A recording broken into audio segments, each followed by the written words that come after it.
Hi everyone, I am going to be telling about the Java technology, which is where Java is, everyone knows Java is a high level language, and also it will be containing both compiler as well as interpreter.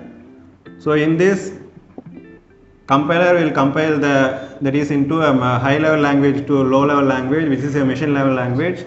Once the low level language has been converted, means based on the OS only, the interpreter will make the process and you will be seeing through the output what is the output and on those things. Most probably you will be comparing Java with C++ as well as Python. So Python generally having only the interpreter, but C++ having only the compiler. In Java only you will be having both compiler as well as interpreter. Through this your data will be both in the form of runtime as well as compile time process. So that you can see that. So Java is a line by line execution process. So once the error has been thrown means you can see what is the error as well as in the console side. So this is about Java and its compiler and interpreter.